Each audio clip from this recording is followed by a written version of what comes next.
Welcome, class, to Chapter 10, Europe in the Middle Ages. We will attempt to get as much information in one presentation as possible. Starting off with Section 1, the near doubling of Europe's population combined with more peaceful and settled conditions contributed to major improvements in life in Europe. Reasons for the change included the development of labor-saving devices, improvements in farming that increased food production, and a revival of trade. Trade, in turn, contributed to the development of the money economy, the resettlement of ancient cities, and the emergence of new cities. Many people still lived as peasants. They combined agriculture and craft work to provide for their families, while turning over part of what they produced to the lord of the manor. The cities, meanwhile, were crowded, dirty places that nevertheless provided new opportunities for men and women. In the cities, guilds regulated employment and many crafts and professions. So we're going to kind of look at the manor because that's the center of life.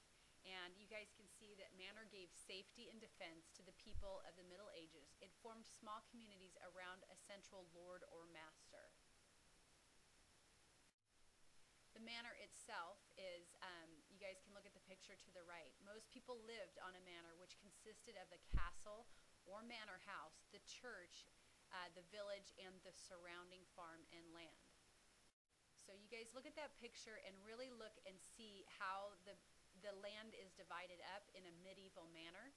And of course, these small places have gone on through today and have become little cities or parishes all over England and France and those places.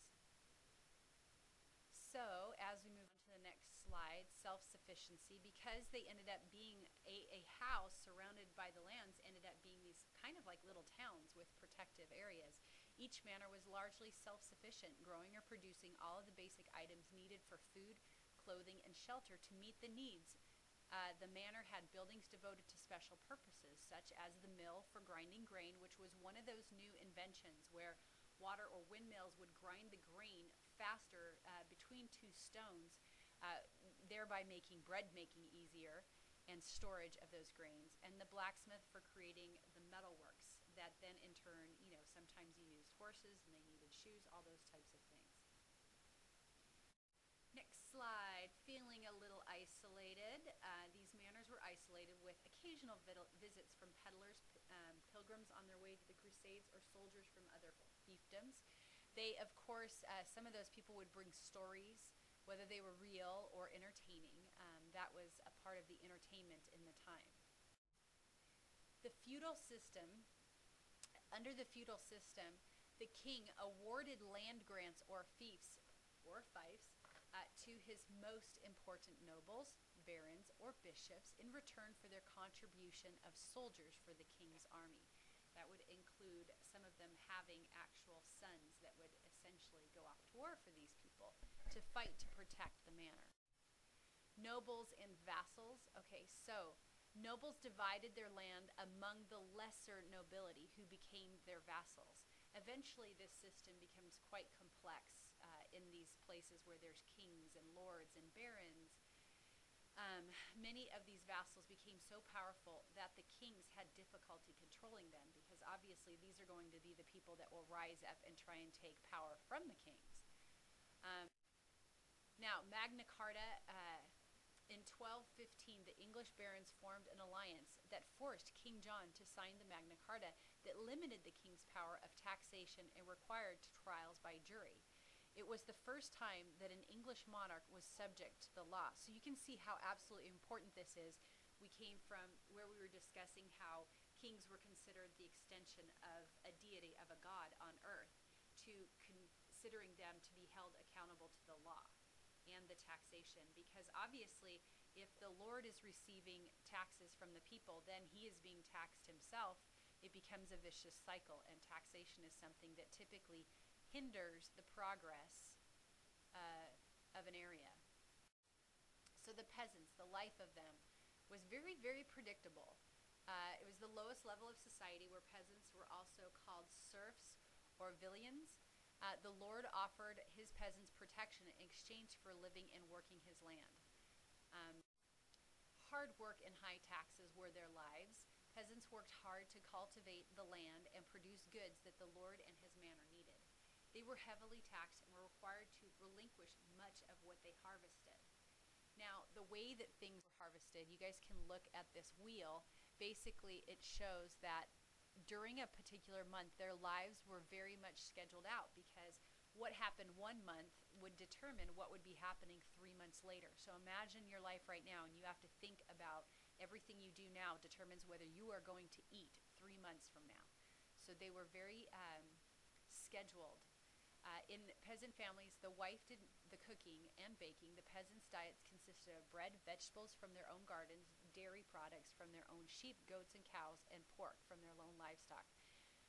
Pantries were hung with birds and beasts, including swans, blackbirds, ducks, pigeons, rabbits, mutton, venison. Venison and mutton, of course, are deer and sheep, and wild boar. Many of these animals were caught on hunts. And if you look, you can pick a particular month, and if you need the wool for spinning in the winter days, then you have to shear it off of the sheep so that the sheep grows its wool back in time for a winter coat so that it doesn't freeze. You need to kill beef at a certain time, fatten beef, plant seeds at a certain time. You need food to be produced the entire year, and you also need to store it safely in order to eat during those colder times. Okay, now we have basically the setup of society back then. I chose this particular picture because it is very visual, how the king is at the top, and then you see the majority of the people are at the bottom, and they are the peasants. You can even see a man down there holding a cross, because even some of the lower levels of the church were about as well off as the serfs themselves, so they didn't have a much better life than the serfs. You go up a little and you can see that the knights are also considered vassals to the lords, and they provided protection to the serfs. And then you see the lords and vassals, they had to provide loyalty and military aid, and then below them they provided protection, shelter, and food. Obviously the serfs received protection, but they were the ones actually working the land and providing the services to the levels above them. None of these groups could really exist without each other. It's kind of like when you look at a food web in biology, and if you kill off one area, then the other things above it will die off, because they need each other to survive. Okay? So we will go on to the next slide. Women. I always like to look at women, I guess because I am one. It is very interesting to see how they are in society. So the women themselves were either nobles or peasant women, held difficult positions in society because they were largely confined to the household tasks such as cooking, bread baking, sewing, weaving, and spinning.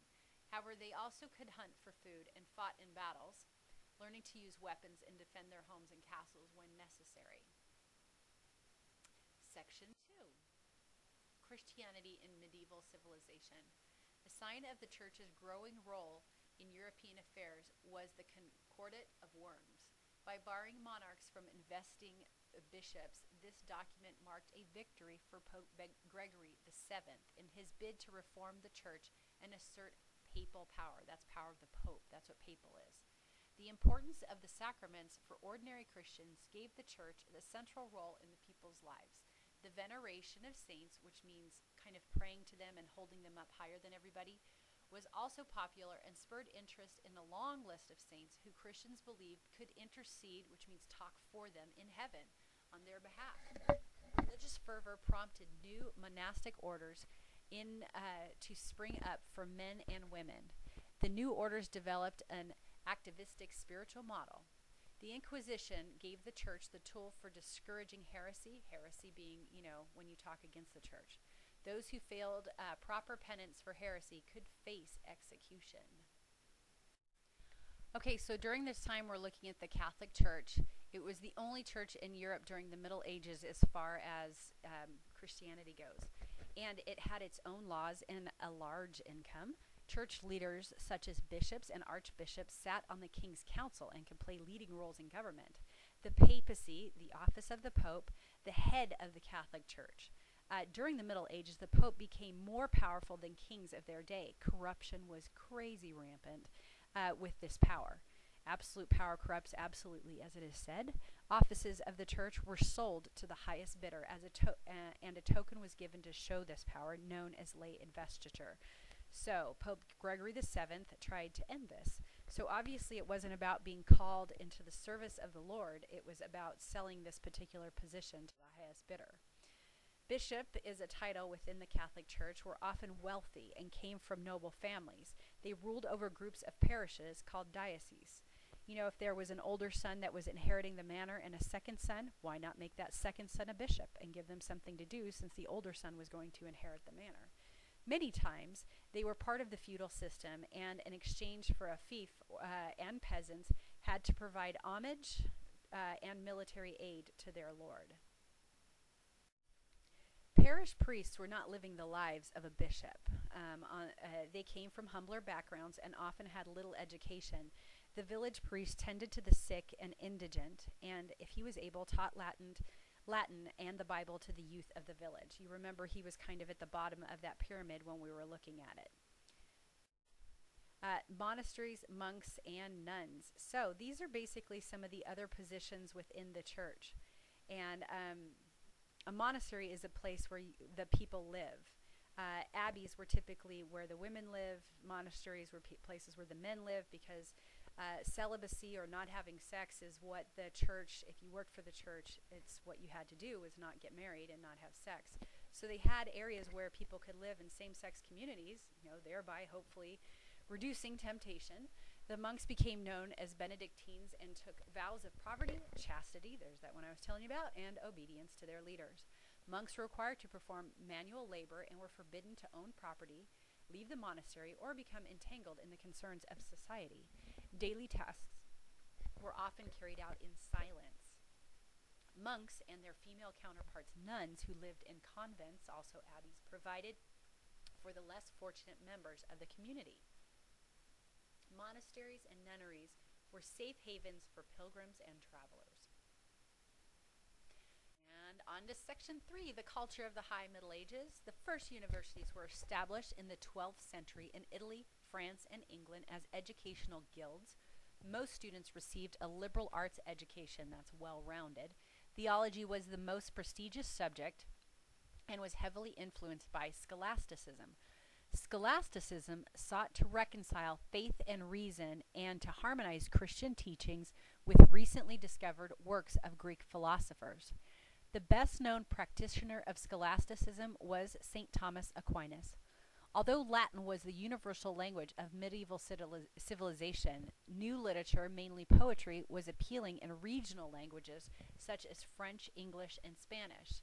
An 11th and 12th century building boom produced many new churches. Innovations in architecture made it possible to build soaring Gothic cathedrals, one of the artistic triumphs of the High Middle Ages. So first we're going to look at some of the different types of architecture. And you guys can see I've placed some pictures in here. We have early Christian, Romanesque, and Gothic. Early Christian would be flat roofs and long rectangular shape used in Roman basilicas.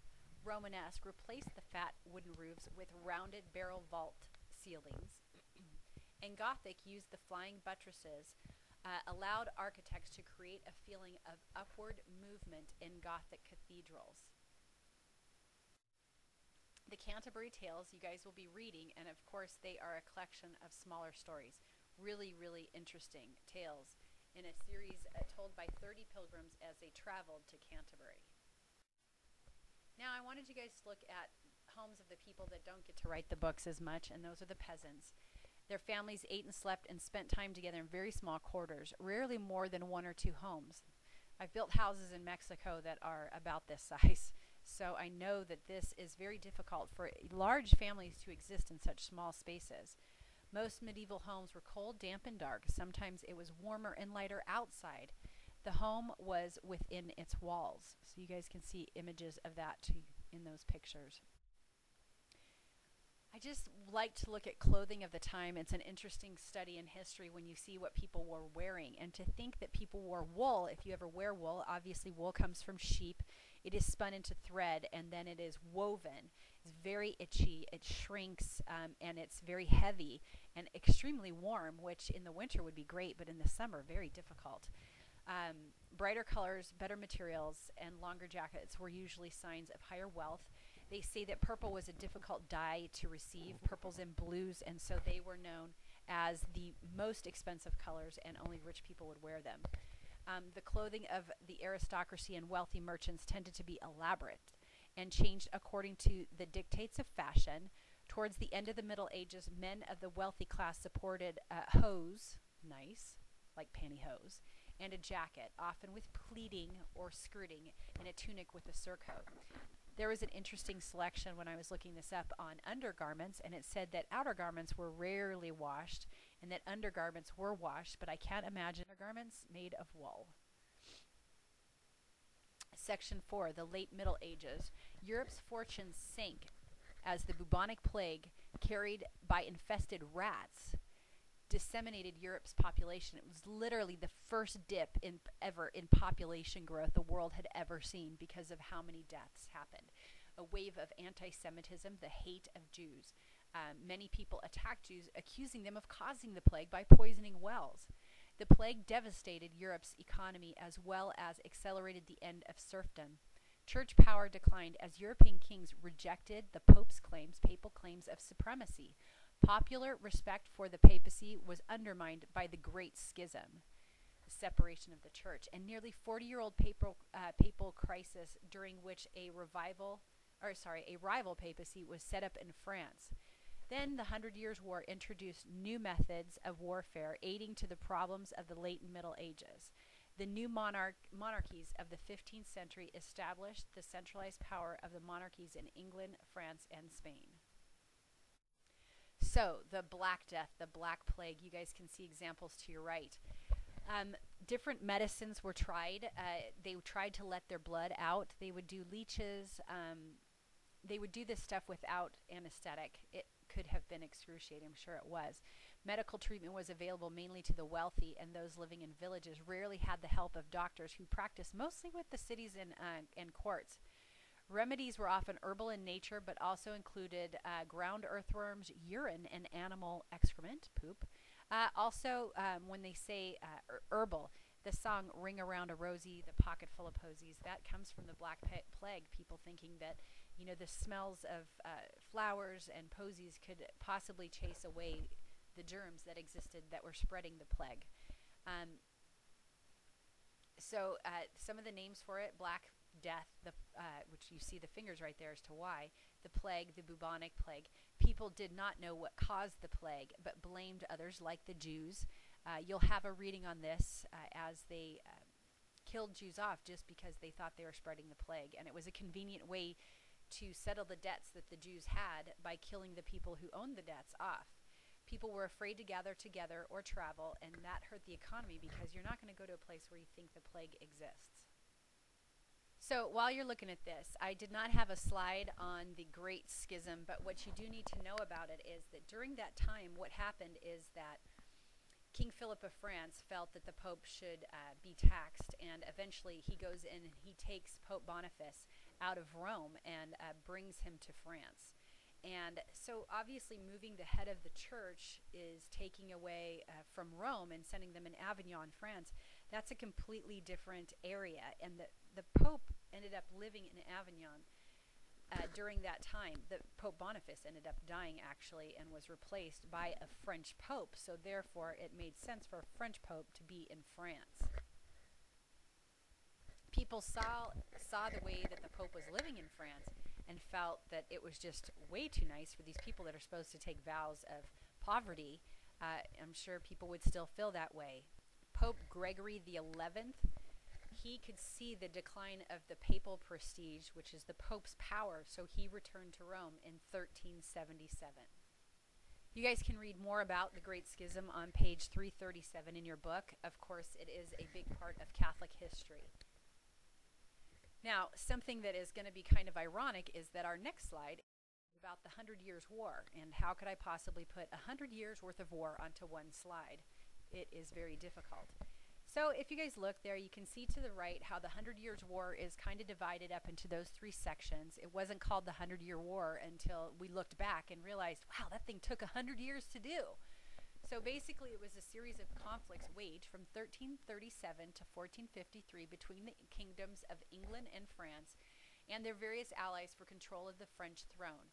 It was the result of a dynastic disagreement dating back to William the Conqueror, who became King of England in 1066, while remaining the Duke of Normandy. Normandy is in France. That's where we invaded on D-Day.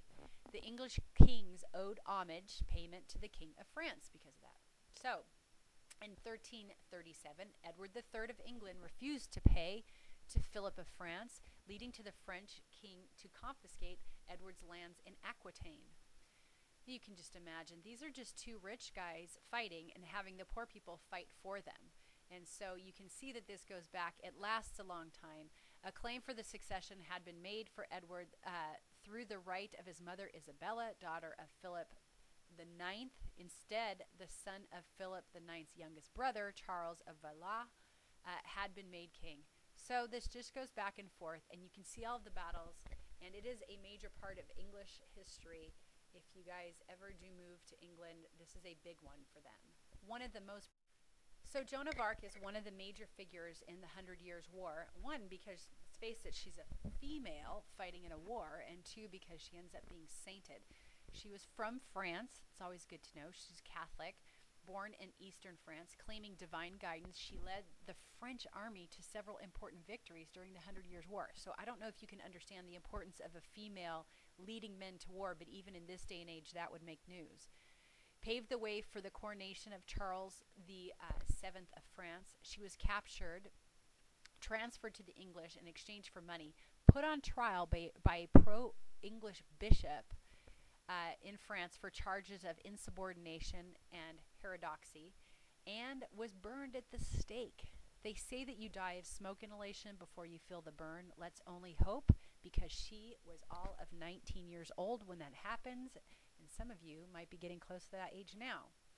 What will you do by the time you're 19? Will you lead a French army to many victories? Okay, guys, that's the end of chapter 10. I hope this was helpful.